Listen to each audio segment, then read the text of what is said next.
ফ্ল্যাগটা ধর কইতে দিক পিরা এই ফ্ল্যাগটা ধর ধর ফ্ল্যাগটা না ধর ভারতের রিকশায় বাংলাদেশের জাতীয় পতাকা ঘিরে মানুষজনের মধ্যে ব্যাপক উত্তেজনা, আটক রিকশা চালক ও মালিক। এই ফ্ল্যাগটা ধর কইতে দিক পিরা এই ফ্ল্যাগটা ধর ধর ফ্ল্যাগটা না ধর ভারতের রিকশায় বাংলাদেশের জাতীয় পতাকা লাগানোর ঘটনায় ৬২ বছর বয়সী দুলাল মিয়া নামের এক রিকশা মালিক প্রকাশ্যে ক্ষমা চাইলেন ভারতের জনগণের কাছে। তার মালিকানাধীন একটি রিকশায় বাংলাদেশের জাতীয় পতাকা আঁকা থাকায় আগরতলা জয়নগর নবোদয় সংঘ এলাকায় মানুষজনের মধ্যে ব্যাপক উত্তেজনার সৃষ্টি হয়।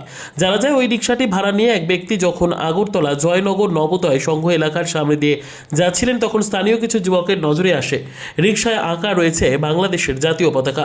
ভারতে বসবাস করে একটি রিকশায় বাংলাদেশের জাতীয় পতাকা কিভাবে আঁকা হলো তা নিয়ে প্রশ্ন তোলেন সকল মানুষজন।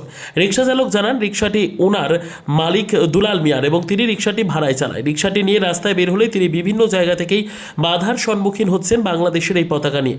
আপনি বাংলাদেশের ফ্ল্যাগ লাগানো আসলো কেন? আমি নিজে রং করছি, বাংলা ইন্ডিয়ান বুঝছি না, তাই ভারতবর্ষের কাছে আমি মাপ চাই। ভুল করছি, অন্যায় করছি, আমি বুঝতে পারছি না।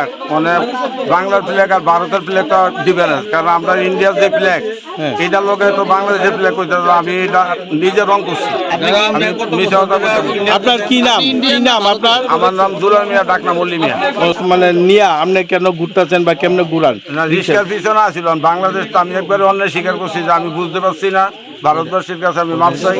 ঘটনাটি ছড়িয়ে পড়তেই গোটা এলাকায় মানুষজনের মধ্যে ব্যাপক উত্তেজনা ছড়ায়। স্থানীয় এলাকাবাসীরা তৎক্ষণাৎ আগরতলা বটতলা ফাঁড়ি থানার খবর দিলে পুলিশ এসে রিকশাটির মালিক দুলাল মিয়া ও রিকশা চালককে আটক করে থানায় নিয়ে যায়। ওনারা প্রত্যেকদিন প্রায় সময় ওনারা রিকশার পেছনে বাংলাদেশের ফ্ল্যাগ লাগিয়ে ওনারা বটতলা দিয়ে ফায়ার সার্ভিস দিয়ে ওনারা ঘুরছেন। আর প্রায় সময় ওনারা জয়পুর থেকে আপনারা বর্ডার হয়ে ওনারা এই ফ্ল্যাগসটা লাগিয়ে করছে। এটা অনেক দিন ধরে আমরা লক্ষ্য করছি। আজকে দিনে ওনারা আমরা কিছু সংখ্যক যুবক আমরা ওনাদেরকে হাতে নাতে পাকড়া করেছি, করে ওনাদেরকে আমরা ধরে ক্লাবের আওতায় এনে বড়রা গার্জিয়ানরা আমাদের মাঝখানে ছিল, গার্জিয়ানরা নিয়ে ওনাদেরকে আমরা পুলিশের হাতে দিয়েছি। Bureau report, PB news. Andaman township project, ফ্ল্যাটের থেকেও সস্তায় এবার নিজের বাড়ি। প্লট করার জায়গা মাত্র 1,80,000 থেকে 3 লক্ষ টাকা কাঠা এবং সাথে সাথে নিজের নামে অগ্রিম রেজিস্ট্রি করে নিন। আরও বিশেষ আকর্ষণীয় থাকছে আপনাদের জন্য, রাস্তা থাকছে 12 থেকে 16 ফুট চওড়া, 24 ঘন্টা জল ও বিদ্যুৎ সরবরাহ, পরিকল্পিত ড্রেনেজ ব্যবস্থা ও নিরাপত্তার ব্যবস্থা থাকছে এবং আরও থাকছে স্কুল, একই ছাদের তলায় সর্বশিক্ষা, লেক পার্ক, খেলার মাঠ, সুইমিং পুল, হাসপাতাল, ব্যাংক, এটিএম, শপিং মল ইত্যাদি। আরও অনেক সুযোগ সুবিধা পাচ্ছেন। ঠিকানা মনে রাখবেন, বর্ধমান রেলওয়ে স্টেশন থেকে কাটোয়ার রোড, দেওয়ানদিঘি থানা 500 মিটার, নবদ্বীপ রোড 200 মিটার। তবে আর দেরি কেন, আজই চলে আসুন।